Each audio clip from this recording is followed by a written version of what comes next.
केतिक दिन जुगए बिन देखे,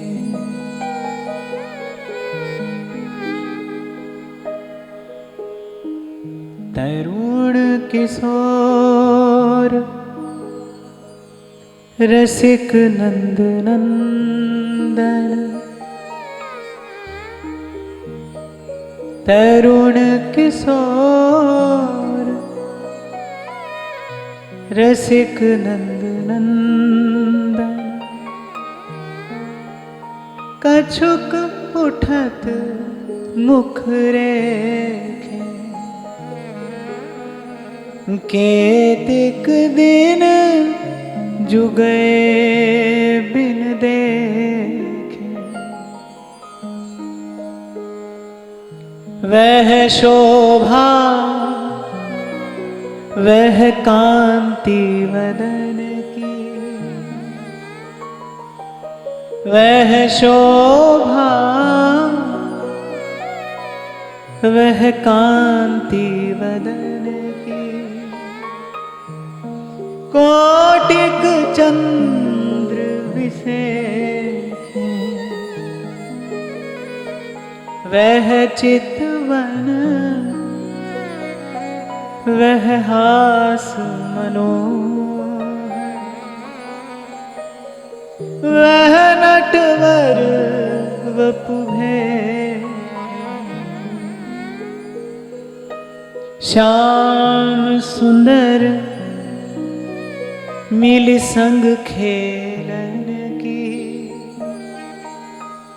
आवत जिए अपेख, कुंभन दास लाल गिरिधर बिन, कुंभन दास लाल गिरिधर बिन, जीवन जन्म अलेखे, केतिक दिन जुगए बिन दे।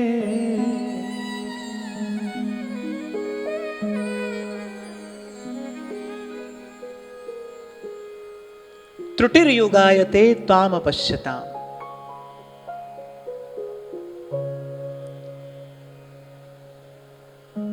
आपके अदर्शन में एक त्रुटि जितना समय भी हमें युग के समान प्रतीत हो रहा है। गोपियों को लीला का स्मरण हो रहा है, निरंतर स्मरण, और ये लीला का स्मरण ही गोपियों को जीवन धारण करने में सहायक हो रहा है। अन्यथा गोपियों का जैसा प्रेम है, जैसा प्रकृष्ट अनुराग श्री कृष्ण में है, तो श्री कृष्ण के विरह में जीवन धारण करना असंभव है। श्याम सुंदर संग मिल खेलन के, आवत जिए अपेख।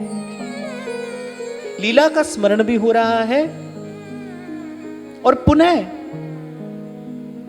प्रियतम के संग मिलकर वो प्रेम का खेल खेलने की जो लालसा है, उसके कारण भी जीवन अभी बना है, दर्शन की लालसा। जैसे कबीर कह रहे हैं ना, दो नैना मत छेड़ियो,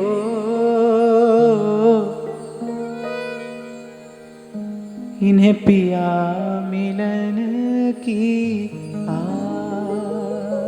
आस है। उस दर्शन की लालसा में जीवन धारण किया है। तो कल जहां हमने चर्चा को विराम दिया कि गोपियों ने अपना दुख निवेदन करते हुए ये प्रणय गीत गाना आरंभ किया। दैत दृश्यता दीक्षुतावका स्तवै धृता सव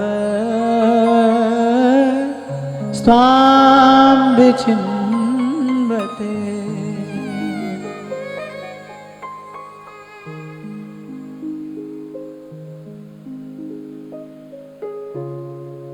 लेकिन प्रियतम को पुकारते पुकारते, प्रियतम के विरह के ताप ने, उस पीड़ा ने, उस वेदना ने अंतःकरण को धो दिया, शुद्ध कर दिया, निर्मल कर दिया।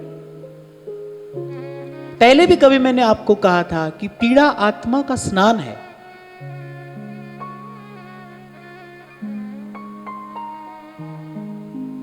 Pen is the crack from where the light enters. पीड़ा आत्मा का स्नान है।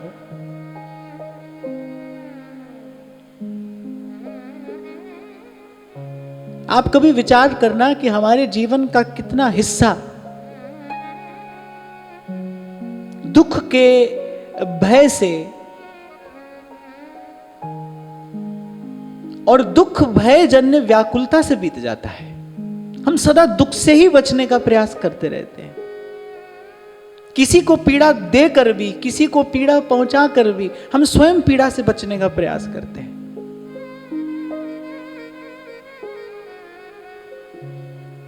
जबकि यहां प्रेमी जन कहते हैं कि बलिहारी उस दुख के जो पल पल नाम रटाए। आपको पूर्व भी मैंने निवेदन किया था, स्वामी श्री शरणानंद जी महाराज वो कहते हैं, मैं अपने जीवन में मुझे मिलने वाले, मेरी सेवा, मेरा सहयोग करने वाले, कह रहे मैं सबके ऋण से उऋण हो सकता हूं, लेकिन मैं अपने जीवन में आने वाले दुख का ऋण नहीं चुका सकता। इसने मुझे दुखहारी भगवान से मिलाया है। इस दुख ने मुझे दुखहारी भगवान से मिला दिया। इस दुख का ऋण मैं नहीं चुका सकता। कहने का मेरा तात्पर्य यह है कि पीड़ा से बचिए मत, भागिए मत, घबराइए मत। यदि पीड़ा जीवन में आ रही है, यदि जीवन में प्रतिकूलता आ रही है, तो वो आपको और सुंदर बनाने के लिए आ रही है। वो जीवन को संवारने, निखारने के लिए आई है। उसका कोई और कारण नहीं है। श्री हरि बड़े दयालु हैं, पर भाई वस्त्र पर लगा जो दाग है वो तो धोकर ही हटाया जाएगा ना। स्वर्ण की शुद्धि तो अग्नि में तपाकर ही की जाएगी ना। सबसे सुंदर युक्ति तो यही है, अब सौंप दिया इस जीवन का सब भार तुम्हारे हाथों में, अब सौंप दिया इस जीवन का। मुझे दो पंक्तियां बड़ी प्यारी हैं। मुझ में तुझ में बस भेद यही, मैं नर हूं तुम नारायण हो, मैं हूं संसार के हाथों में। क्या हुआ यदि मैं संसार के हाथ में हूं तो? हाँ, मैं हूं संसार के हाथ में, पर बस जीव। क्या हुआ यदि मैं संसार के हाथ में हूं तो? मैं हूं संसार के हाथों में, संसार तुम्हारे हाथों में। क्या हुआ यदि हम पतित हैं तो आप भी तो पतित पावन हैं। क्या हुआ जीवन में दुख है तो दुखहारी भगवान भी तो हैं। आपने कभी सुना भगवान का नाम अमीर निवाज है ना? उनका नाम ही गरीब निवाज है। दीन दयालु हैं, दीन पर दया करते हैं। उदा नाम गरीब निवाज है। तो क्या हुआ अगर आज जीवन में थोड़ा दुख है भी, थोड़ी प्रतिकूलता है भी, प्रभु भी तो है। मैं हूं संसार के हाथों में,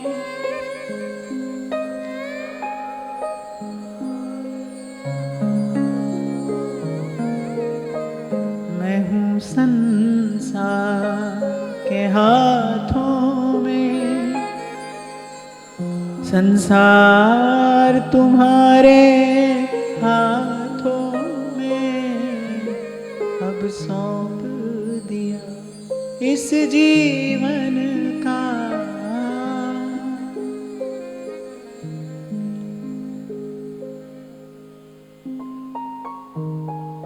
तो जो विरहजन ने जो पीड़ा है उसका आलिंगन किया है गोपियों ने, स्वीकार किया उसको। और बस प्रियतम के विरह में रोते रोते, प्रियतम को पुकारते पुकारते मनचित्त इतना शुद्ध हो गया कि अब प्रेम देव आकर उसमें विराजमान हुए हैं। कुछ दिन पहले भी मैंने आपसे कहा था, ये वाक्य ही गलत है कि मैंने किसी से प्रेम किया। ये वाक्य ठीक नहीं है, ये शब्द संयोजन ही उचित नहीं है। मैंने किसी से प्रेम किया, मैंने आपसे प्रेम किया, ये बात ही ठीक नहीं है। कोई प्रेम नहीं करता है। आप नहीं पहुंचते प्रेम तक, आप जा ही नहीं सकते। आप तो बैठे बैठे जहां है वहीं पर तैयारी करते हैं। जैसे शबरी नित्य मार्ग बुहारती है, पंथ निहारती है और डगर बुहारती है, ऐसे ही बिल्कुल ऐसे ही आप और मैं तो प्रतीक्षा करते हैं, मार्ग बुहारते हैं नित्य, इस आशा से मेरी झोपड़ी के भाग आज खुल जाएंगे राम आए। इस आशा से वो नित्य डगर बुहारती है और पंथ निहारती है। श्री मीराबाई साहब भी कहती है, पंथ निहारू डगर बुहारू और की मार्ग हुए। और क्या मार्ग है? मैं और कर क्या सकती हूं? मेरे हाथ में और है क्या? मेरी सामर्थ्य और है क्या? फिर पंथ निहारू और डगर बुहारू। जिस मार्ग से प्रियतम आएंगे उस मार्ग को रोज बुहार लेती हूं और प्रतीक्षा करती हूं। संतों के मुख से मैंने सुन लिया है, आशा रख पगली आएंगे। वो अपने आश्रित की आशा पूर्ण करते हैं, वो आश्रित को निराश नहीं करते हैं। और बस ऐसे प्रभु के स्वभाव का भजन कर करके, प्रभु के स्वभाव का सुमिरन कर करके कोई इस दुस्तर संसार सिंधु को पार कर जाता है। उमारा स्वभाव जी जाना,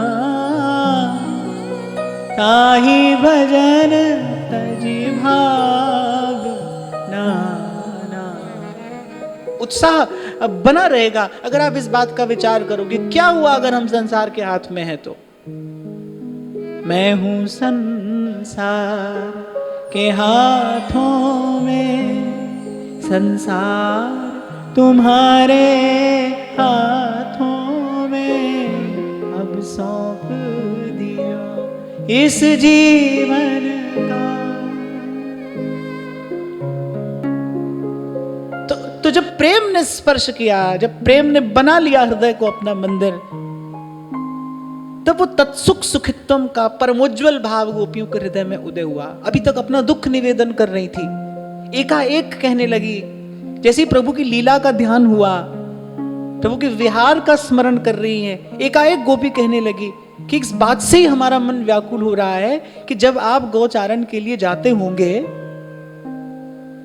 तब मार्ग में वो जो तिनके कंकड़, वो गोवर्धन गिरिराज की कठोर शिलाएं, वो आपके कमल से भी कोमल चरणों में किस प्रकार कष्ट पहुंचाते होंगे। इस बात का विचार करके ही हमें भयंकर व्यथा का अनुभव हो रहा है। ये संकेत है। इसलिए कभी आपसे मैंने कहा था कि कोई बात नहीं, अगर कोई कामना आज है भी, पर कहिए प्रभु से ही, प्रभु के चरणों से लगे रहिए। लगे रहते रहते एक दिन मन निष्काम हो जाएगा। पुकारिए प्रभु को ही, बस भ्रम में मत रहिए, प्रेम के भ्रम में न पड़ जाना। बिना ही प्रेम के ऐसे ही किसी अन्यथा भाव को प्रेम समझ के संतुष्ट मत हो जाना, प्रसन्न मत हो जाना। आगे गोपी कहती है, दीन परीक्षय नील कुंतलै वन रुहाननम बिभ्रदावृतम घन रजस्वलम दर्शयन् मनसि नः स्मरं वीरयच्छसि।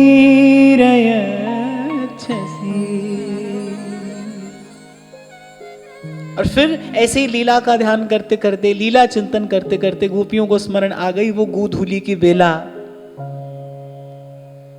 गोपियां कहती है क्या बताएं आपको, कैसे हमारा एक एक क्षण व्यतीत होता था, केवल इस आशा में, केवल इस लालसा में कि कब कब संध्या का समय होगा। आवत बने कान गोप बालकन संग, नेचु की खुर रेणु क्षुरित अलकारी, भोह मन मथ चाप वक्रलोचन शीस शोभित मत मोर चंद्रा। ध्यान करिए प्रभु की इस आवन का और आवन के समय की इस शोभा का ध्यान करिए। गोरज विराजय भाल लह लही बनमाल, वो भी कह रही आवत बने कान।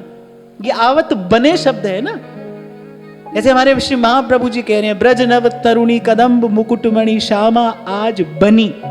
बनी माने जब और कुछ कहने को न मिले, जब श्रृंगार की शोभा का किसी भी प्रकार से वर्णन न किया जा सके, जब छवि छटा को कह सकने में शब्द नितांत असमर्थ हो, तब एक शब्द का प्रयोग किया जाता है बनी। महाप्रभु कह रहे बनी वृषभानु नंदिनी आज, ऐसे गोपी कह रही है आवत बने कान। क्या प्रभु की आवन है, वो आवन की क्या शोभा है। गोधन के मध्य में, गोवर्धन की तरहेटी है, गोधन के मध्य में गोविंद है, गोपाल हैं, और गोरज से मंडित प्रभु का श्रीअंग है। और कह रहे मुख जो है वो तो बिल्कुल धूर धूसरित है, लिपटी है अंग अंग से ये ब्रज की पावन रज। इसलिए सूरदास जी कहते हैं हम ना भई वृंदावन रेणु। ब्रजांगनाएं जब उस गोरज से मंडित देखती हैं ना, श्री कृष्ण का श्रीअंग धूसरित देखती हैं ब्रज रज से, तो एक दूसरे से यही कहती हैं कि विधाता अनुकूल हो जाता हमारे और हमें इस ब्रज की रज ही बनाता। हम ना भई वृंदावन रे। एक भावुक भक्त तो कहता ही है उरु पर नित्य रहूं लटका, अपनी बनमाल का फूल बना। ये वस्तुतः आसक्त हृदय के भाव हैं। कुछ दिन पहले भी हमने चर्चा की कि बस भगवान में आसक्ति का ही नाम भक्ति है। ये भक्ति की सरलतम व्याख्या है, भगवान में आसक्ति। जब भगवान का व्यसन हो जाए, जैसे श्री कुंभन दास जी कह रहे हैं ना, आप देखो गोसाई जी आग्रह करके श्री कुंभन दास जी को अपने साथ लेकर गए। किस लिए? उन्होंने कुंभन दास जी की आर्थिक स्थिति का कुछ विचार किया। उन्होंने सोचा कि हमारे संग जाएंगे तो कुछ इनकी सेवा हो जाएगी। अब गुरु आज्ञा है, उसका निवारण किसी भी प्रकार संभव नहीं है। श्री गोसाई जी ने कहा, कुंभन दास जी चल दिए। यानी अभी तो ब्रज की सीमा पर भी नहीं पहुंचे थे, संध्या का समय हुआ। संध्या वंदन के लिए श्री गोस्वामी जी रुके। सब लोग अपने अपने कार्य में लगे हैं और कुंभन दास जी गोवर्धन गिरिराज की ओर मुख करके और कह रहे जैसे बालक फूट फूट कर सिसक कर रोता है ना, ऐसे कुंभन दास जी रो रहे हैं। और रोते रोते क्या गा रहे हैं, अभी सुबह ही आए हैं, अभी तो श्रृंगार का दर्शन करके निकले हैं। केतिक दिन जो गए बिन दे, कितने दिन हो गए आपका दर्शन किए। तरुण किशोर रसिक नंद नंदन। और क्या क्या स्मरण आ रहा है। करीब प्रभु जब आप मुस्कुराते हैं, हमारी ओर देखकर जब आप मुस्कुरा देते हैं, कछुक उठत मुख रेखे, केतिक दिन जु गए बिन देखे। और जैसे किसी का सर्वस्व लुट गया हो, सर्वस्व किसी का लुट गया हो, तो व्यक्ति वो जैसे हाथ पैर पटकता रोता है ना, ऐसे कुंभन दास लाल गिरिधर बिन।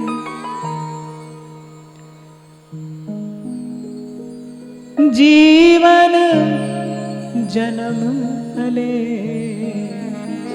यह रूपा शक्ति श्री कुंभन दास जी की श्री गोवर्धन नाथ के रूप में ऐसी आ सकती है कि देखे बिना नहीं रह सकते। आप देखो, कल्पना करो, शायद आप और मैं कल्पना भी न कर पाए कि युवान पुत्र भगवत धाम को चला गया है। कुंभन दास मूर्छित पड़े हैं। लोग तरह तरह की बात करते हैं कि ये तो परम भक्त है, और देखो पुत्र मोह में कैसे व्याकुल पड़ा है। जब श्री गोसाई जी के कान में ये बात पड़ी कि कुंभन दास जी तो अचेत पड़े हैं, मूर्छित पड़े हैं, तो गोसाई जी भाव प्रवीण है, वो कुंभन दास जी को जानते हैं कि उनकी स्थिति क्या है। श्री गोस्वामी जी चल कर जाते हैं और कुंभन दास जी के कान में जाकर कहते हैं कि कुंभन दास उठो, तुमको सूतक नाय लगेगो, तुमको लाल जी को दर्शन नित्य होवेगो। और कुंभन दास जी झट से उठकर बैठ जाते हैं। इस बात का दुख नहीं है पुत्र चला गया। कुंभन दास जी स्वयं को पिता समझते हो तो पुत्र का विरह हो ना, वो तो मनसा वाचा कर्मणा श्री लाल जी के हैं। उनको वेदना किस बात की है कि सूतक लग गया, अब मुझे इतने दिन दर्शन से वंचित रहना पड़ेगा, दर्शन के बिना नहीं रह सकते। अखियां हरि दर्शन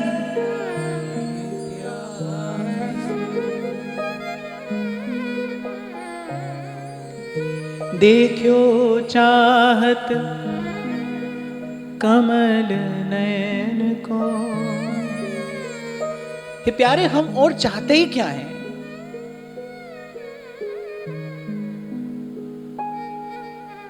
अहीर की जाति समीप नंद घर, बस घड़ी घड़ी श्याम मुख हेर हेर हसीबो। कुंभन दास लाल गिरिधर बिन, जीवन जन्म अलेखे, केतिक दिन जुगे बिन देखे। तो ये आसक्त हृदय की दशा है। और मुझे लगता है भाई, यही सर्व साधनों का फल है, यही सर्व साधनों की सिद्धि है कि किसी प्रकार प्रभु में ऐसी आसक्ति हो जाए। और आसक्ति संभव है क्योंकि आसक्ति हमारे पास में है, हमें कहीं से लानी नहीं है आसक्ति। हमें इसके लिए कोई जप तप साधन नहीं करना है ना, क्योंकि आसक्ति तो हमारे पास में है।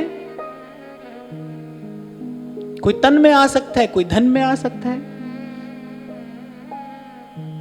तो आसक्ति तो हमारे पास में है। बस एथो पुटना ते एथे लाना।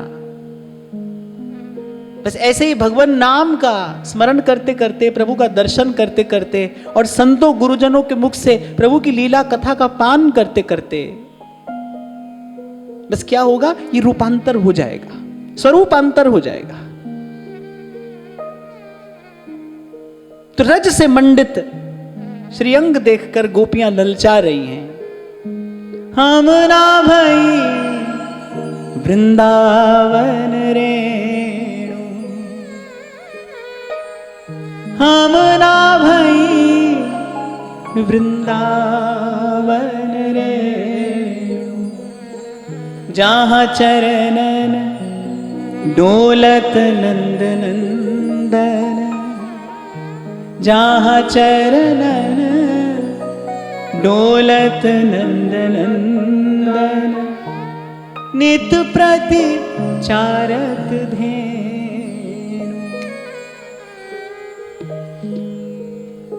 हम ना भई वृंदावन रे, उर ऊपर नित्य रहूं लटका, अपनी बनमाल का फूल बना ले, और करकंज से थामते हो जिसको, उस कदम्ब वृक्ष का मूल बना ले। लहरें टकराती रहे जिससे, उस यमुना का मुझे कूल बना ले। और तेरे चरणों को नित चूमा करे, ब्रजराज हमें ब्रज धूल बना। जहाँ चरणन डोलत नंद नंदन, जहाँ चरणन डोलत नंद नंदन, जहाँ चरणन डोलत नंद नंदन, नित प्रति चारत धेनु, हम ना भई वृंदावन रेनु, हम ना भई वृंदावन रेनु। सब जहाँ चरणन डोलत नंद नंदन, जहाँ चरणन डोलत नंद नंदन, जहाँ चरणन डोलत नंद नंदन,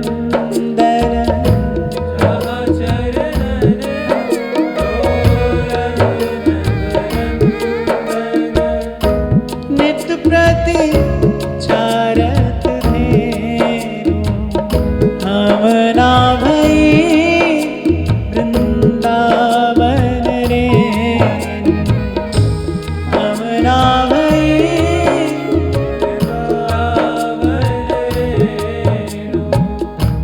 हम ते धन्य परम ये द्रुम बन, हम ते धन्य परम ये द्रुम बन। गोपियाँ कहती हैं अरे हमसे धन्य तो ये बन के द्रुम लता है, पूरा दिन श्याम सुंदर इन्हीं के संग क्रीड़ा करते हैं। हम ते धन्य परम ये द्रुम बन, हम ते धन्य परम ये द्रुम बन, बाल बच्च और धेनु, बाल बच्च और धेनु, हम ना भई वृंदावन रेनु, हम ना भई वृंदावन रेनु। सूर सकल खेलत हंसी बोलत, सूर सकल खेलत हंसी बोलत, संग मथि पीवत धेनु, संग मथि पीवत धेनु, हम ना भई वृंदावन रेनु, हम ना भई वृंदावन रेनु, जहाँ चरणन डोलत नंद नंदन, जहाँ चरणन डोलत नंद नंदन, जहाँ चरणन डोलत नंद नंदन, नित प्रति चारत धेनु, हम ना भई वृंदावन रेनु, हम ना भई वृंदावन रेनु, हम ना भई वृंदावन रेनु। किसी भी प्रकार बस प्रियतम का अंग संग मिले, प्रियतम का सामीप्य सानिध्य मिले। जैसे सूरदास कहते हैं एक स्थान पर अन्यत्र,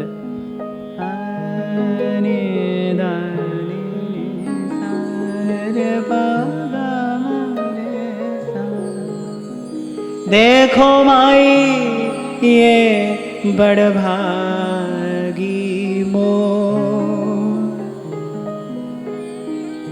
जिनके पंख को मुकुट धरत है, जिनके पंख को मुकुट धरत है, नागर नंद किशोर। देखो माई ये बड़ भागी मोर। दर्शन ते सुख बिन दर्शन दुख, हरि मेरो मनवा पावे, हरि मेरो मनवा पावे। तुम देखे मेरो सूरज उगे, तुम देखे मेरो सूरज उगे। तुम बिछड़े छिप जावे, हरि तुम ही आंधे की लकुटिया, हरि तुम ही आंधे की लकुटिया। तुम ही जिए को चैना, हरि मैं नैनहीन तुम नैना, हरि मैं नैनहीन तुम नैना। उद्धव से भी गोपियों ने यही कहा था कि उनसे जाकर बस एक बात कह देना कि प्रेमी को त्रिलोकी में कोई भी दंड मिले, लेकिन वो अपने प्रियतम के दर्शन से वंचित ना हो जाए, वो कभी दर्शन से वंचित ना हो। इसलिए कभी आपको मैंने निवेदन किया था, ठीक है भाई हम भी श्रवण और दर्शन करते हैं, अपनी ओर से हम करते हैं, करने का प्रयास करते हैं, पर वस्तुतः जिसे श्रवण कहना चाहिए, जिसे दर्शन कहना चाहिए, वो स्थिति ये है। आगे कहेगी गोपी, त्रुटिर्युगायते त्वाम अपश्यताम। किस हृदय ने ये कहा होगा ब्रह्मा जी से कि आपने हमारे नेत्रों पर ये पलक क्यों बनाई? इस पलक का झपकना हमें दुसह्य प्रतीत होता है, सहन नहीं होता। क्यों? क्योंकि प्रियतम के दर्शन में बाधा होती है। ये कैसा दर्शन कर रही है गोपी? इसलिए मैंने आपको कल भी निवेदन किया, भाई यहां से जो भी कुछ कहा जा रहा है, इसका लक्ष्य, इसका उद्देश्य कभी भी संसार नहीं हो सकता। इस ओर ना देखना। ये दिव्य देश की बात है, ये इस रस देश की बात है। आप पर और मुझ पर तो यही कृपा है कि हम ये बात करके स्वयं की मन वाणी को पवित्र कर पा रहे हैं। हम पर तो यही कृपा है।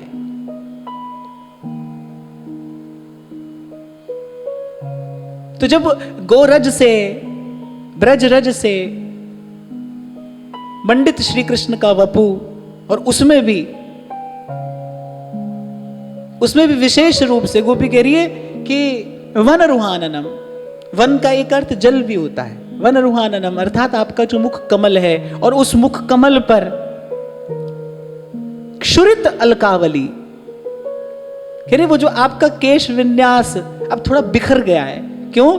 क्योंकि संध्या का समय है, पूरा दिन आपने श्रम किया है, गौचारण करके आप लौट रहे हैं, और वो क्षुरित केश पाश, बिखरी अलकावली जो है, अलकावली सज्जित हो, सुबद्धित हो तो सुंदर है।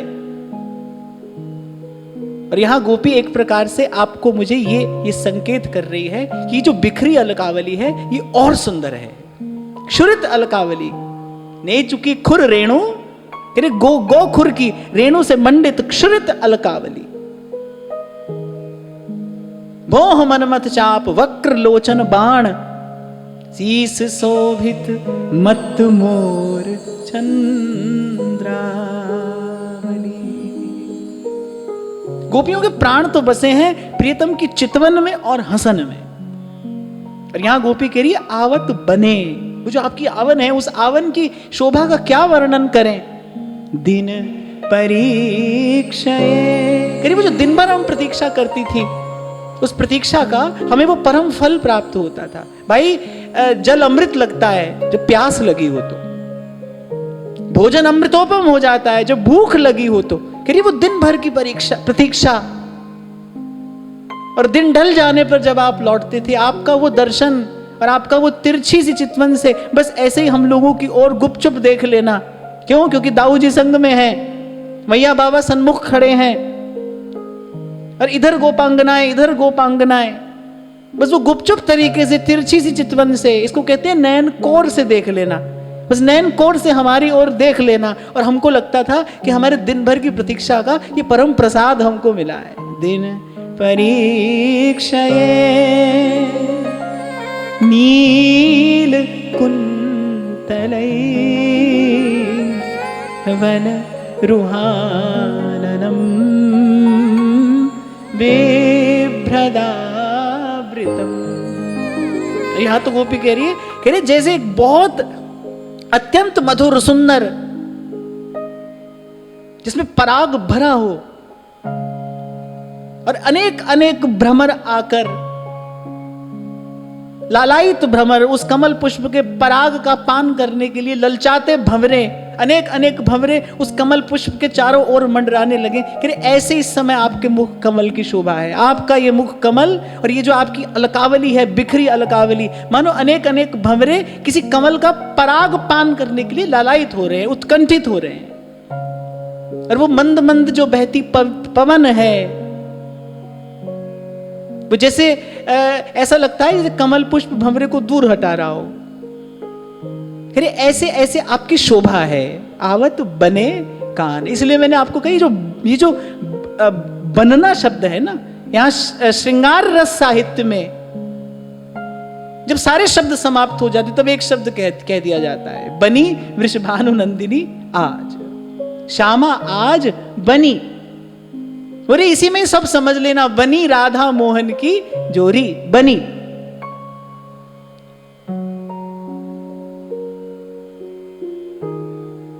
घन रजस्वलम, जैसे गोपी ने, अच्छा देखो यहां इस प्रणय गीत में गोपी ने इस प्रेम दशा तक पहुंचाने वाले सब साधनों का भी वर्णन किया है। कहा कि आपकी कथा विहरणम चते ध्यान मंगलम, ध्यान के लिए मंगल स्वरूप आपकी लीला, आपका विहार। और यहां गोपी एक और वस्तु की बात कर रही है, एक उपासक के लिए। वो क्या है? कह रही ये जो ब्रज की रज है ना, घन रजस्वलम, कह रही प्रियतम को इतनी प्यारी है, ये रज प्रियतम को इतनी प्यारी है, ये रज श्याम सुंदर को इतनी प्रिय है, कह रहे अपने अंग अंग से लपेट लेते हैं। इसीलिए चलते हैं गोधन के पीछे कि ब्रज रज से नित्य अभिषेक होता रहे। और ये रज प्रियतम को इतनी प्रिय क्यों है? हिरे जावक जुत जुग चरण लली के, अद्भुत अमल अनूप दिवाकर मोहन मानस कंज कली के। भगवत रसिक देव कहते हैं कि सुभग सिंगार निकुंज गली के। ये जो रज है ना, अरे यहां तो अंग से लपेटने की बात हो रही है, प्रियतम ने तो ये रज मुख में ही धर ली, ये बताने के लिए कि रज नहीं है, रस है। ये रज जो है ये निरंतर श्री प्रिया जी के चरणारविंद का स्मरण कराती है। प्रियतम को निरंतर स्मरण होता है। इस रज से अभिषिक्त रहना चाहते हैं श्याम सुंदर, इसीलिए गोधन के पीछे पीछे चलते हैं, इसीलिए अपने भक्तों के पीछे पीछे चलते हैं। तो यहां गोपी इस श्लोक में लक्षणा से रज की महिमा कहती है कि रज मंडित है। हाँ, लीला शुक बिल्व मंगल कहते हैं, शिणु सखी कौतुकम एकम। अरे सखी सुन, मैंने एक कौतुक देखा है, आश्चर्य। नंद निकेतांगणे मया दृष्टम, कहां देखा है? नंद बाबा के आंगन में देखा है। क्या देखा है? शिणु सखी कौतुकम एकम नंद निकेतांगणे मया दृष्टम, गोधूलि धूसरितांगो नृत्यति वेदांत सिद्धांत। बोले वो जो वेदों का प्रतिपाद्य तत्व है ना, वो देखो वहां नंद बाबा के आंगन में गोधूलि से धूसरित होकर नाच रहा है। उपनिषदम अर्थ है उलूखले निबद्धम।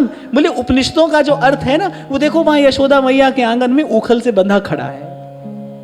कृष्णात् परम किमपि तत्त्वमहं न जाने। श्री कृष्ण चरणाम भोज सत्यमेव विजानताम, जगत सत्यम असत्यम वा नेतरेतिर्मतिर्मम। घन रजस्वलम दर्शयन् मुहुर्मनसि नः स्मरं वीर्यच्छति।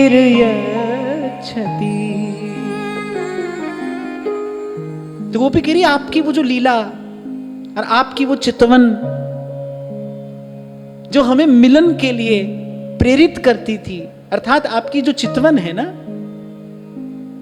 वही मिलन के लिए उद्दीपक है। क्यों ठाकुर जी के सन्मुख जाना चाहिए नित्य?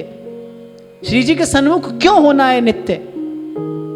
हमको दर्शन हो, हाँ हमको तो दर्शन हो, पर कभी कभी उनकी दृष्टि हम पर पड़े। क्या कह रहे हैं श्री ध्रुवदास जी? पिए रंग भरी कटाक्ष नेक चित वो मोह माही। जब आप हमारी ओर देखेंगे तभी हमारे हृदय में आपसे मिलन की इच्छा जागृत होगी।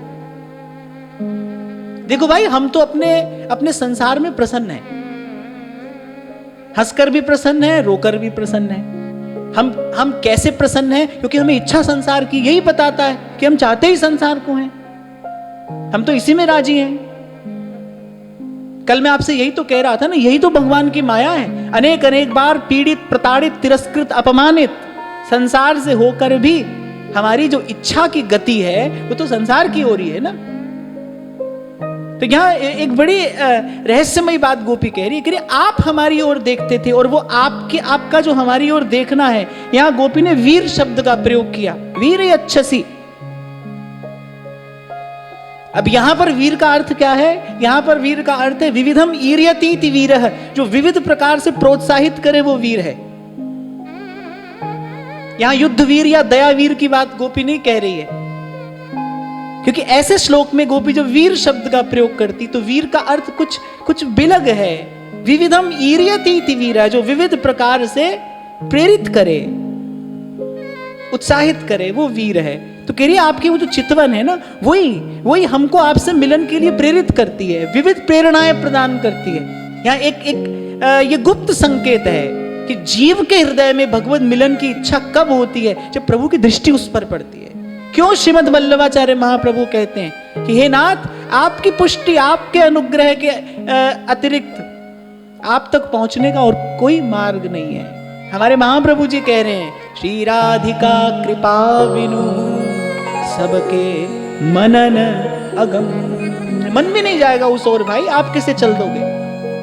कृपा बिनु सबके मनन अगम। इसलिए कहते हैं, इसलिए भक्ति मार्ग के सब आचार्य एक मत है कि भाई भगवान साधन साध्य नहीं है, कृपा साध्य है।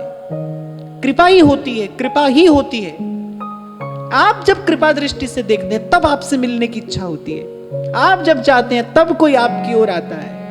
तुद पावे ता नाम जपावे, सुख तेरा दिता लिए, सुख तेरा दिता लिए। बार बार जो मन दौड़ दौड़ कर जाता है, आपके चरणों से लिपट जाता है, आपके श्रीअंग संग की इच्छा जो है, आपका सामीप्य सानिध्य जो हम चाहती हैं, उसके मूल में क्या है? गोपी कह रही आपकी ही कृपा दृष्टि है। अच्छा, पहले गोपी प्यार भरा उल्हाना दे रही थी, इसके मूल में आप ही की दृष्टि है। अब गोपी दीन होकर, नत होकर, प्रेम भाव से परिपूर्ण होकर ये बात कह रही है। आगे कहती है, प्रणत कामदम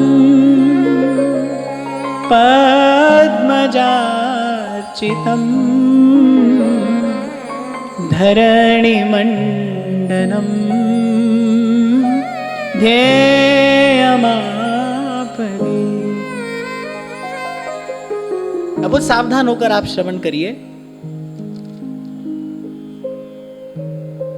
कल विराम के क्षणों में मैंने यही आपसे निवेदन किया कि ये प्रणय गीत आरंभ जो हुआ वो भाव के किसी और धरातल पर आरंभ हुआ, लेकिन चलते चलते पहुंचा कहीं और है।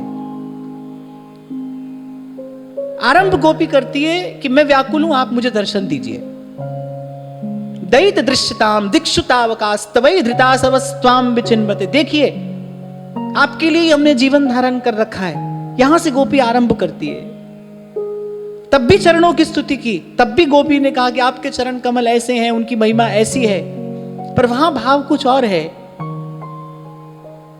यहां जब गोपी तत्सुख सुखित्वम के धरातल पर आकर पहुंची है, अब पुनः कहती है नत होकर, अब गोपी कह रही है प्यारे अब हमें बोध हो रहा है, अब हम बुद्ध हो गई हैं, अब हम जान गई है कि इसके मूल में आपकी कृपा के अतिरिक्त और अन्य कोई भी कारण नहीं है, कोई भी कारण नहीं है। और वहां श्री गोसाई विठल नाथ जी श्री गोवर्धन नाथ से यही प्रार्थना करते हैं कि हे गोकुलेश, आपकी कृपा का एकमात्र हेतु केवल दैन्य है, बस। और वहां श्री गोसाई जी कह रहे हैं कि आपकी कृपा का एकमात्र हेतु दैन्य है और उस दैन्य का मुझ में नितांत अभाव है। कहां जाऊं मैं, कहां जाऊं? किसी भी साधन से इस दैन्य की प्राप्ति संभव नहीं है। ये भगवदीय संपत्ति है। आप देखो वो गुण कोई साधारण होगा जिसको देखते ही भगवान रीझ जाए। तुलसी बाबा कहते हैं भगवान के दरबार में आदर होता है, आदर सम्मान, उसको सम्मान मिलता है। दीन को आदर यही दरबार, दीन को आदर रीति सदा चली आई। ये भगवतीय संपत्ति है, दैवी संपत्ति। इसलिए श्री गोसाई जी कहते हैं कि आपके भगवदियों के संग से ही ये संपत्ति प्राप्त होती है। दीनता नहीं आती है मन में। अनेक अनेक साधन कर लेने के बाद भी दीनता नहीं आती, अपितु साधन करने का अभिमान बढ़ता चला जाता है। इसलिए कभी आपसे मैंने निवेदन किया था, भाई आप भजन करते करते कहीं भी पहुंच जाना, पर ध्यान रखना पद सरोज अनपायनी भक्ति सदा सत्संग। बस प्रभु आपको हमें सदा सत्संग में रखें, सदा सत्संग में रखें।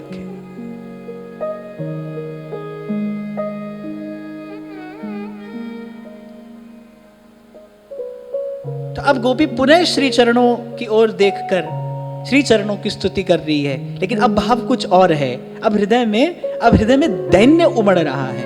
प्रणत कामदम पद्मजार्चितम, जो आपको प्रणाम करने वाले के लिए कल्पतरु जैसे हैं। प्रणत कामदम प्रकर्षेण नराणाम नम्राणाम कामदम, विनम्र होकर जो आपको प्रणाम करता है। प्रकर्षेण, यहां प्रणत का अर्थ क्या है? केवल नत होना नहीं है, प्रणत होना। ये प्र उपसर्ग पूर्वक नत है। इसका अर्थ क्या है कि आप जिसको प्रणाम कर रहे हैं ना, आपके मन में उसकी महिमा का ज्ञान भी होना चाहिए कि देखो हम किसको प्रणाम कर रहे हैं। इसलिए श्री मीराबाई ने आते ही कहा कि मैं किसी को प्रणाम नहीं करूंगी, मैंने अपना मस्तक जिसके चरणों में रखना था रख दिया, अब ये मस्तक किसी और के आगे नहीं झुकेगा। कम से कम कुछ प्राप्त करने के लिए तो मैं किसी को प्रणाम नहीं करूंगी।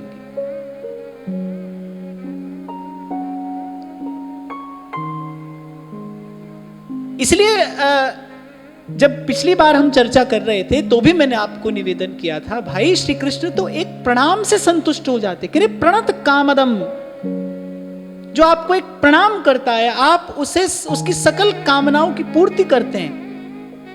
कामदम का अर्थ कामना की पूर्ति करना भी है और कामना का दलन करना भी है। देखो हमें केवल दुख से निवृत्त थोड़ी होना है। यहाँ गोपियां श्री कृष्ण को कभी ऐसा संबोधन देती हैं कि आप हमारे इस दुख से हमारी रक्षा करिए। कभी वीर कहती हैं, कभी ऋषभ कहती हैं, लेकिन वो साथ साथ सुरतनाथ भी कहती हैं, वो कांत भी कहती हैं, वो नाथ कहकर भी पुकारती हैं कि ऐसा नहीं कि दुख से मुक्त करके हमें छोड़ देना। हमें केवल दुख से मुक्ति नहीं चाहिए, हमें तो आपका दिव्य सानिध्य रूपी परम सुख भी प्राप्त करना है। तो चरण कमल कैसे हैं? कि प्रणत कामदम, और प्रणति किसे कहते हैं? जब आप नत होते हैं और आपके हृदय में जिसको आप प्रणाम कर रहे हैं उसकी महिमा की आपको प्रतीति होती है। प्रतीति, जाने बिन नहीं हुई प्रतीति। जब आपको इस बात का बोध हो जाता है कि हमारा इष्ट कौन है भाई, उसकी महिमा क्या है, वो सर्व समर्थ है, फिर न मन इधर देखता है न उधर देखता है।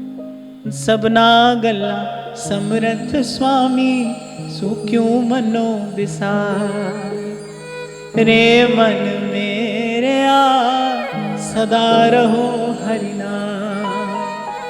सबना गला समर्थ स्वामी सो क्यों मनो विसार। श्रीमद् भागवत में एकादश स्कंद में बड़ा सुंदर एक श्लोक मिलता है, बहुत सुंदर। आप बहुत ध्यान से सुनना, भाव से सुनना। ध्येयं सदा परिभवाग्नमभीष्टदोहम् तीर्थास्पदं शिवविरञ्चिनुतं शरण्यम। कैसे हैं भगवान के चरण कमल? कैसे हैं श्री कृष्ण के चरण कमल? कैसे हैं? ध्येयं सदा, सबसे पहले तो कहने सदा ध्येय है, सदा सर्वकालेन भजनीयो ब्रजाधिप। ध्यान करने योग्य कौन है? कल हम इस बात पर थोड़ी चर्चा कर रहे थे ना।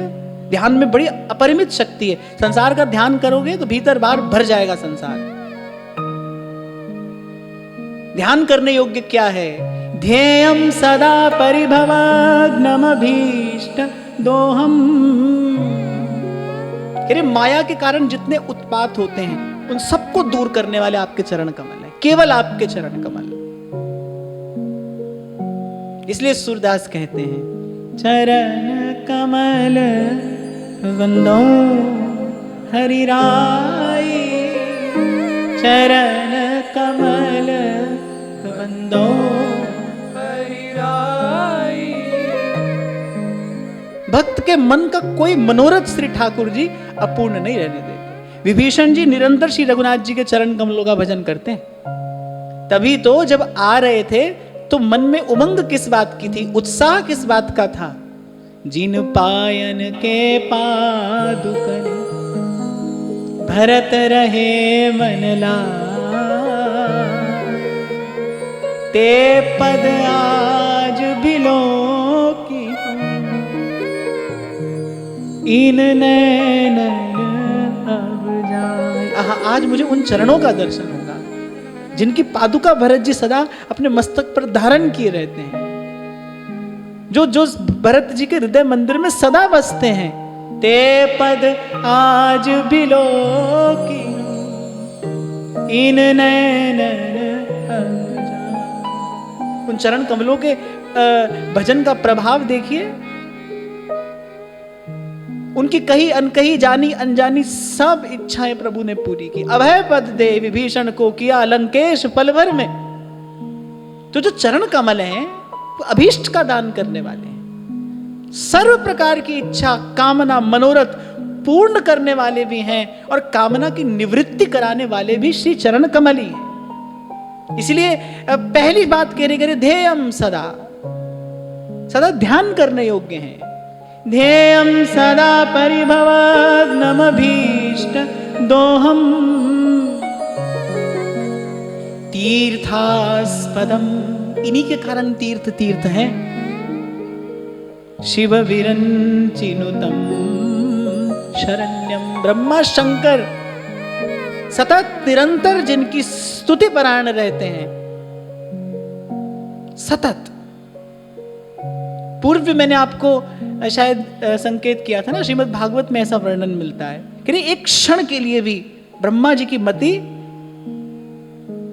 वासुदेव के चरण कमलों से इतर नहीं जाती। निरंतर जो एक एक श्वास से इन चरण कमलों की आराधना करते हैं। शिव विरंचिनुतम शरण्यम। और कहीं एकमात्र शरण्य है। उस दिन हम बात कर रहे थे ना भाई, शरणागति कब सफल होती है? जब शरण्य समर्थ हो। करीब त्रिलोकी में अगर पूर्ण रूपेण अभय प्रदान करने में कोई समर्थ है, हे नाथ आपके चरण कमल हैं। तीर्थास्पदम शिव विरंचिनुतम शरण्यम। भृत्यार्तिहम मैं कह रही अपने सेवक की सब प्रकार की आरती का हनन करने वाले हैं। आरती माने कष्ट, क्लेश, संताप।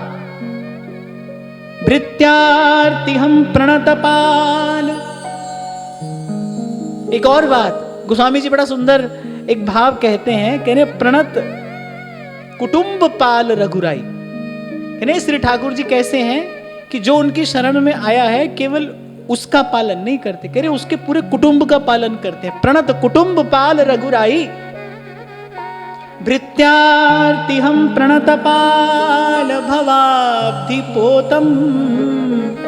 और भक्त तो कहते हैं भाई भव सिंधु से पार जाने के लिए ये नौका है। श्री कृष्ण के जो चरण हैं, श्री हरि के जो चरण हैं, कह रही भव सिंधु से पार जाने के लिए नौका है। श्रीमद् भागवत कह रही है घोरे कलयुगे प्राप्त सर्वधर्म विवर्जिते पर वासुदेव पराह मर्त्यास्ते कृतार्था न संशय। जो इन चरण कमलों के आश्रित हो जाएगा उसके कृतार्थ होने में कोई संशय नहीं है, उसका कल्याण अवश्य होगा, अवश्य होगा। भृत्यार्ति हम प्रणतपाल भवाब्धि पोतम। वंदे महापुरुष ते चरणारविंदम।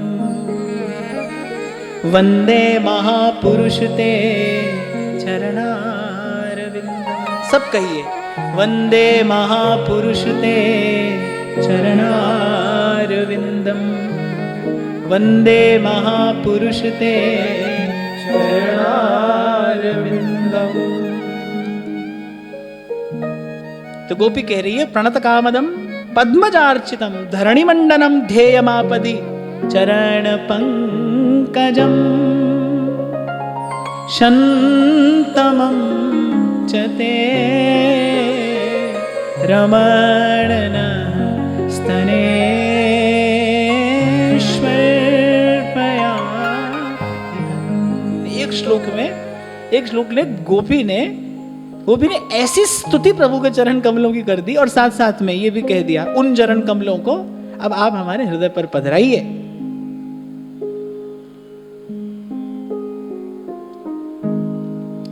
भगवान शंकराचार्य की एक प्रश्नोत्तरी है। पहले प्रश्न है फिर उसका उत्तर है। उसमें एक प्रश्न है स्वर्ग पदम किमस्ति, के लिए स्वर्ग का पद क्या होता है। स्वर्ग पदम किमस्ति, तो आचार्य स्वयं उत्तर देते कि तृष्णा क्षय, के लिए तृष्णा का क्षय हो जाए यही स्वर्ग है, यही स्वर्ग पद है कि जब जीवन धारण करते करते और तृष्णा का क्षय हो जाए। जैसे कई बार हम कहते हैं ना कि इच्छा हो और प्राण चले जाए तो मृत्यु है, प्राण हो और इच्छा चली जाए तो मोक्ष है। ऐसे कह रहे हैं कि स्वर्ग पदम किमस्ति, क्या होता है स्वर्ग पद, कि तृष्णा क्षय, तृष्णा का क्षय हो जाए यही स्वर्ग पद है। और वहां रसिकोत्तंस जी का एक ग्रंथ है प्रेम पत्तनम। पत्तन कहते हैं नगर को, और वहां कहते हैं कि भाई इस नगर में यदि रहना है तो एक बात आपके भीतर सदा रहनी चाहिए। क्या रहनी चाहिए बोले तृष्णा। आपको कभी संतोष ना हो, तृष्णा बनी रहे, तृष्णा। जैसे हमारे लाल जी है ना, कि लाल तृषा को सिंधु है, जब जब देखो तेरो मुख प्यारी तब तब नयो नयो लागत। कभी तृप्ति नहीं होती है, लाल तृषा को सिंधु है। और वहां श्री ध्रुवदास जी कह रहे प्यारी जू को रूप मनो प्यास ही को रूप है। जितना प्राप्त करो उतना प्राप्त करने की इच्छा बढ़ जाए। भगवान सकल विरुद्ध धर्माश्रय हैं। भगवती श्रुति कहती है अणोरणीयान महतो महियान, छोटे से छोटा भी वही है, बड़े से बड़ा भी वही है, नित्य नया भी वही है और सबसे पुराना भी वही है। वो दिने दिने नवम नवम भी है, वो पुराण पुरुष भी है, सबसे पुराना और रोज नया, सबसे छोटा सबसे बड़ा एक साथ। अणोरणीयान महतो महियान। ऐसे ही प्रेम भी, क्योंकि प्रेम ही प्रभु है, सकल विरुद्ध धर्माश्रय प्रेम है। यल्लब्धवा पुमान अमृतो भवति सिद्धो भवति तृप्तो भवति। पर उसके साथ साथ कि उसमें तृष्णा है, सदा बढ़ते रहने वाली तृष्णा, न आदि न अंत, और विहार करें दो लाल प्रिया में भई न चिन्हारी। ये कैसा विहार है कि लाल जी को प्रियाजू का दर्शन करते करते कभी तृप्ति नहीं होती, और अब ऐसी लालसा बढ़ने लगे तो वहां शंकराचार्य कह रहे तृष्णा का क्षय ही स्वर्ग पद है, वहीं सुख है, वहीं शांति है। पर ये प्रेम का नगर है ना, यहां सब बात निराली है, यहाँ के सब नियम निराले हैं, ये सब बात विचित्र है। पंडित राज जगन्नाथ का एक बड़ा सुंदर श्लोक मिलता है। वो कहते हैं कि सारे उपनिषद हमने घोलकर पी लिए। उपनिषद परिपीता, बोले सारे उपनिषद घोलकर पी गए हम। गीतामपि हंतमति पथम नीता, बोले गीता पुराण में सब पढ़ लिया। कह रहे तदपि न सा विधुवदना, तदपि न सा विधुवदना मान सदनाद बहिर्याति। लेकिन कह रहे हैं कि वो जो चंद्रमुखी है, यहां बुद्ध जन इसका अर्थ लगाते, कह रहे वो जो संसार सुंदरी है जिसमें ये जीव आसक्त है अनादिकाल से, कह रहे वो हमारे मन से बाहर नहीं निकली। देखो महापुरुष बिल्कुल निष्कपट होते हैं, अपने मन की स्थिति जो कि त्यों कह देते हैं। वो कह रहे घोल कर पी गए हम सारे उपनिषद, उपनिषद परिपीता, और गीता पुराण आदि भी अनेक अनेक बार पढ़ लिए, विचार लिए। इसलिए आपको मैंने कहा था भाई कितने साधन कर लो, मन जब तक श्री कृष्ण की रूप माधुरी में नहीं अटकेगा तब तक भटकेगा, तब तक भटकेगा। केवल एक श्री कृष्ण ऐसे हैं जो कामना को पूर्ण रूप से निरस्त कर सकते हैं। और भाई ये तो प्रमाण है ना, ये तो प्रमाणिक बात है कि कामदेव को परास्त करने वाले केवल श्री कृष्ण हैं, केवल वही अच्युत हैं, वही माधुर्य के अधिपति केवल वही हैं।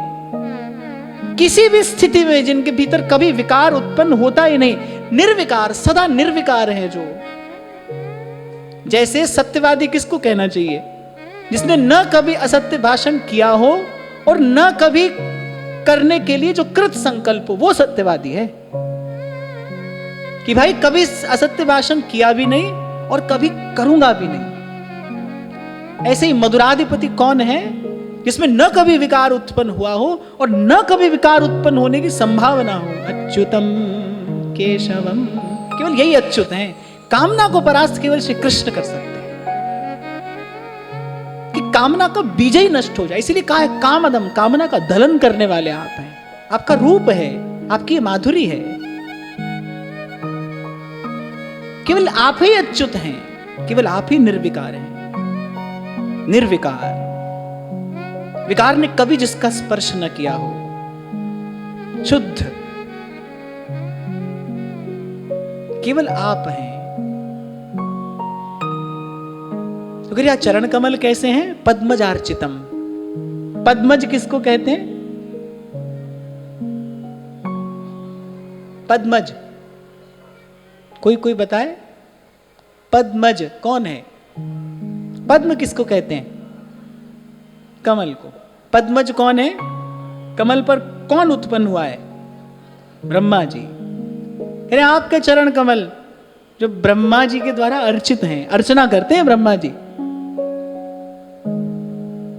जब भगवान अपने पग से त्रिलोकी नाप रहे थे, ब्रह्मा जी ने अर्चना की ना, अपने कमंडल के जल से अभिषेक किया श्रीमन नारायण के चरण कमलों का। यहां चरण कमलों की महिमा गोपी कह रही है। मैंने कहा ये जो श्लोक है, ये जो 13वां श्लोक है इस गोपी गीत का, एक श्लोक में ऐसा समझ लो गोपी ने गागर में सागर भर दिया। क्या नहीं कह दिया? प्रणत कामदम पद्मजार्चितम। पद्मजा लक्ष्मी जी को भी कहते हैं, लक्ष्मी जी के द्वारा भी अर्चित हैं, वो भी सदा अर्चना करती हैं। हाँ, ब्रह्मा जी की विधि दूसरी है, लक्ष्मी जी की विधि दूसरी है। भक्ति दो प्रकार की है ना, एक वैदी है, एक रागानुगा भक्ति है। वैदी भक्ति जिसमें विधि निषेध आदि का पालन किया जाता है, जो श्रुति शास्त्र में वर्णित है, वो वैदी भक्ति है। हमारे महाप्रभु जी ने जो हमें प्रदान किया ये रागानुगा भक्ति है, प्रेम लक्षणा भक्ति। रस भक्ति पाई, रस भक्ति गूढ़ जुग जुग जग दुर्लभ भव इंद्रादि विधिम, रस भक्ति है। ब्रह्मा जी भी अर्चना करते हैं, लक्ष्मी जी भी अर्चना करती हैं। वो अपने अपने हृदय के अनुराग से, हृदय में प्रेम अनुराग भर कर, अत्यंत कोमल कर कमलों से बड़ा ललित सम्माहन नारायण के चरण कमलों का सतत करती हैं, हृदय में धारण किए रहती हैं। तो अर्चना की विधियां अनेक अनेक हैं। वैदिक भक्ति हो तो अर्चना की विधि दूसरी है, प्रेमी अर्चना किसी और प्रकार से करता है। मेरे नयन के द्वार पर पलकों का बंधनवार है। बड़ी सुंदर पंक्तियां गाइए। मेरे नयन के द्वार पर पलकों का बंधनवार है, मेरे नयन के द्वार पर पलकों का बंधनवार है। चरण धोने के लिए अश्रु कलश तैयार है, चरण धोने के लिए अश्रु कलश तैयार है। प्रणय के मधु मंत्र का मन कर रहा उच्चार है, प्रणय के मधु मंत्र का मन कर रहा उच्चार है। आइए चुपचाप हरि, आइए चुपचाप हरि, यह प्रेम का त्योहार है। आइए चुपचाप हरि, ये प्रेम का त्योहार है। मेरे नयन के द्वार पर पलकों का बंधनवार है, चरण धोने के लिए अश्रु कलश तैयार है। प्रेम के मधु मंत्र का मन कर रहा उच्चार है। और प्रेम के देश में ये मधु मंत्र क्या है कि प्रियतम का नाम ही मधु मंत्र है। बस कर सिफ्त कोई यार दे नाम वाली, प्रियतम के नाम से बड़ा और क्या मंत्र हो सकता है प्रेमी के लिए। इसलिए सेवक जी महाराज आद्योपांत एक ही बात कह रहे हैं, एक शब्द हरिवंश नाम राख्यो समीप करी। भाई बाकी सब हमने बिसरा दिया, एक हमारे प्रियतम का नाम स्मरण रहे।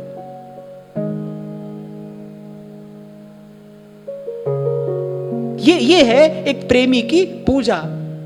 चरण धोने के लिए अश्रु कलश तैयार, प्रेम के मधु मंत्र का मन कर रहा उच्चार है।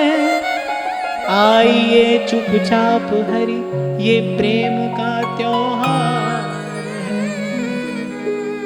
और एक प्रेमी के लिए उत्सव क्या है? हृदय मंदिर में प्रभु का आगमन, यही उसके लिए उत्सव है। खुले हैं मन मंदिर के द्वार, पधारो राधे संग सरकार।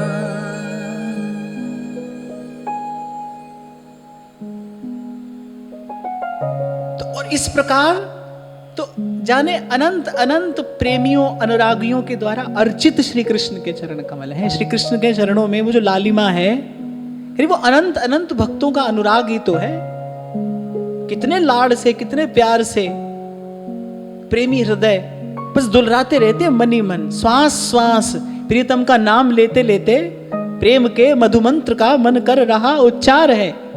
प्रियतम का नाम लेते लेते और अपने हृदय कमल पर विराजमान करके उन चरण कमलों को और बस प्रेम की सामग्री से ही उनकी पूजा अर्चना करते हैं। प्रणत कामदं पद्मजार्चितम्। और फिर गोपी कहती धरणी मंडनम। इस वसुंधरा के जो श्रृंगार स्वरूप हैं, जब तक श्री कृष्ण के चरण कमल यहां रहे तब तक कली का आगमन नहीं हो सका। ऐसे ही जीवन में भी,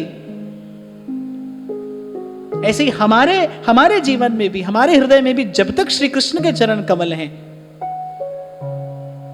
तब तक फिर किस बात का भय है, किस बात की चिंता है। आज जहां से हमने चर्चा आरंभ की, क्या हुआ हम संसार में पड़े हैं तो मैं हूं संसार के हाथों में, संसार तुम्हारे हाथों में अब सौंप दिया इस जीवन का। करे धरणी मंडनम परस राम पद पदुम परागा मानत भूमि भूरी निज भागा। वेणु गीत में तो गोपियां पूछती हैं इस धरा से कि बता तूने ऐसा कौन सा पुण्य किया है। केवल श्री कृष्ण लीला में केवल यहां आकर प्रभु ने पादुकाओं का त्याग किया है।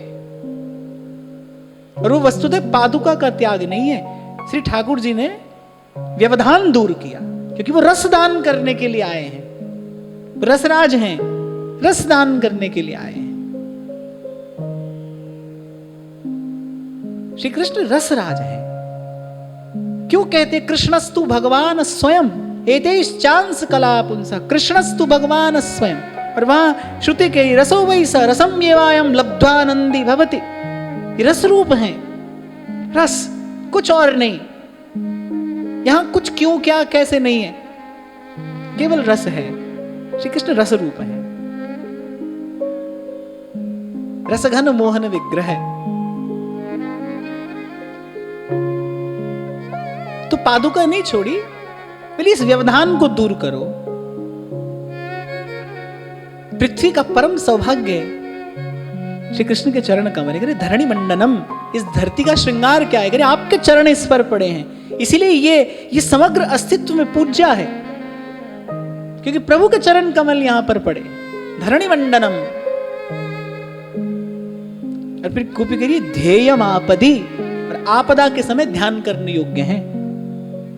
सर्व प्रकार की आपदा दूर करने में समर्थ, वो आपदा दैहिक हो, दैविक हो या आध्यात्मिक हो, सब प्रकार की आपदा दूर करने में समर्थ आपके चरण कमल है।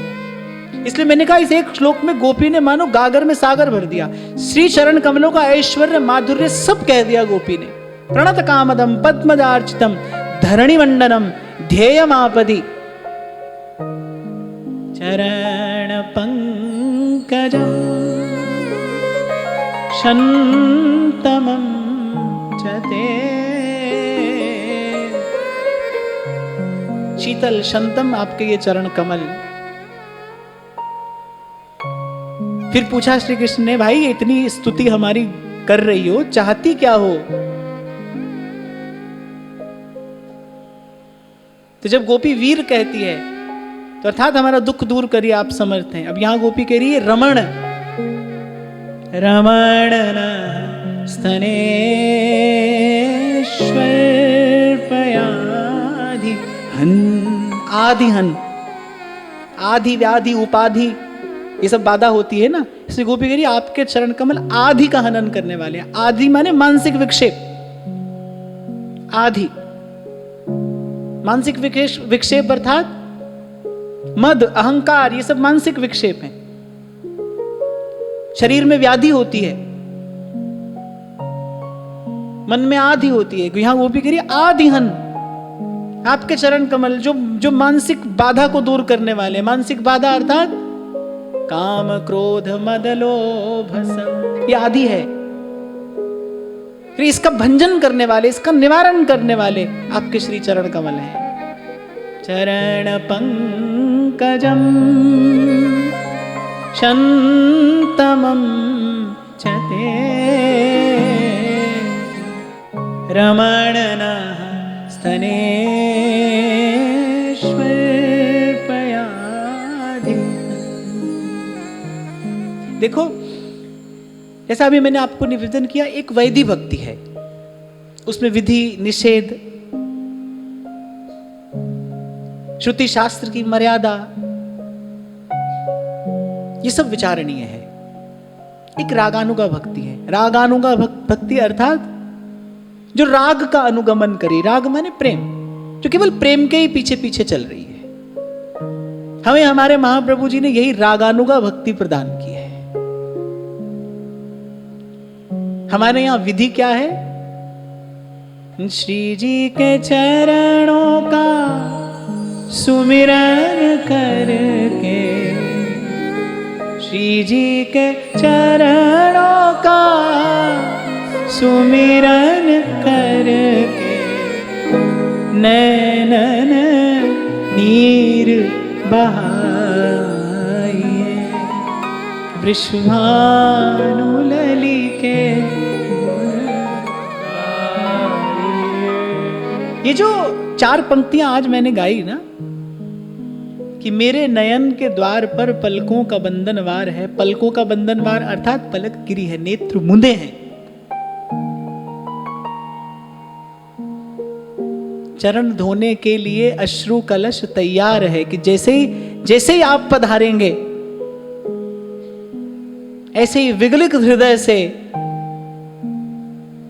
और इस अश्रु कलश से मैं पखार दूंगी आपके चरण कमल। बिठला के तुम्हें मन मंदिर में मोहन रूप निहारा करूं।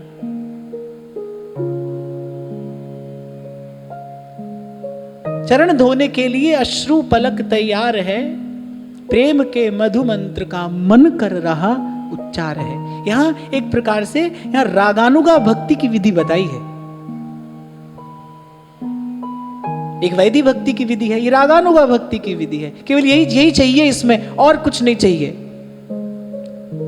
आपिया इन नैनन में पलक ढांप तो है लूं, ना मैं देखूं और को ना तुम्हें देखन दूं। दर्शन करना है यदि, तो वहां जाना पड़ेगा ना जहां प्रियतम रहता है। करे हृदय से अर्जुन तिष्ठति, कबीर बताते हैं दर्शन की विधि। नैनन की कर कोठरी, पुतरी पलंग बिछा, पलकन की चिक डार के, पीको लियो रिझाए सखी में, पीको लियो रिझा। इसलिए कभी पूर्व भी मैंने आपसे कहा था, आज फिर कह रहा हूं भाई, जब मन हो जाए इस योग्य, फिर एक स्थिति, एक दशा ऐसी आती है जहां फिर कुछ नहीं चाहिए भाई, किसी वस्तु की, किसी व्यक्ति की कोई आशा अपेक्षा नहीं। बस नैनन की कर कोठरी और पुतली पलंग बिछाए, पलकन की चिक डार के, पी को लियो रिझाए। खुसरो बाजी प्रेम की मैं खेली पी के संग। कैसे? तन मोरा मन पीऊ का, दोनों एक ही रंग। तन मोरा मन पीऊ।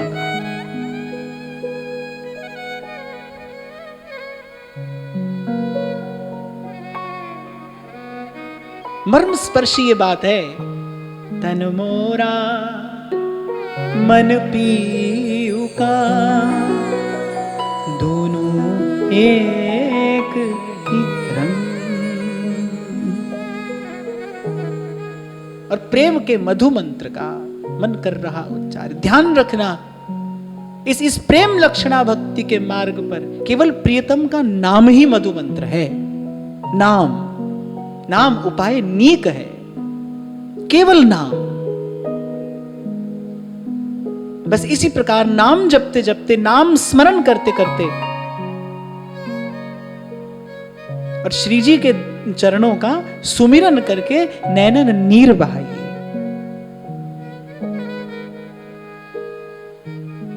समस्त वृत्तियां चरण कमलों की ओर प्रवाहित होने लगे। यथा गंगांब सोमबुधौ, भगवान कहते कैसा होता है मेरा भक्त, मद गुण श्रुति मात्रेण मयि सर्व गुहाशय मनोगतिरविच्छिन्ना यथा गंगाम्ब सौम्बुधौ। बस यही सामग्री हमें चाहिए भाई प्राण प्रियतम को रिझाने के लिए। ये है प्रेम गली की आराधना। ऐसी आराधना होती है प्रेम देश में।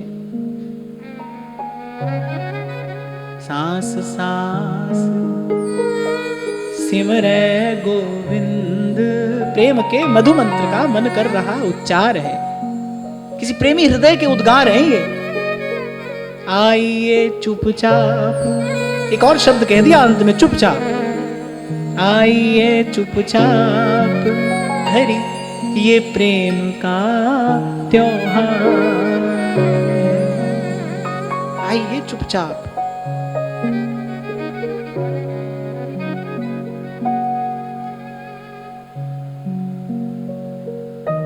तो हे नाथ ऐसे चरण कमलों को हमारे हृदय कमल पर विराजमान करके हमारी मानसिक व्याधि को दूर करिए। आपके चरण कमलों के संस्पर्श से ही हमारे उर अंतर का कलुष नष्ट होगा। हम जान गई, हमारा भ्रम दूर हुआ। अब केवल आपकी कृपा का ही दर्शन हो रहा है, आद्योपांत। अब हम केवल आपकी कृपा, आपके पोषण, आपके अनुग्रह का ही दर्शन कर रही हैं। ये जो हम यहां इस प्रकार आकुल व्याकुल होकर आपको पुकार रही हैं, हे नाथ, ये भी आपकी कृपा है। बस अब और विलंब ना कीजिए और अपने श्री चरणों की वो शीतल शंतम सन्निधि हमें प्रदान कर हमें कृतार्थ करिए। सुरतनाथ ते अशुल्क दासिका वरद निघ्न तो नेह किं वद। तो आज की वार्ता यहीं श्री जी के चरणों में निवेदन करते हैं। महाराज श्री के चरणों में प्रणाम। आप सबके हृदय स्थित प्रभु को, भाव प्रभु को नमन।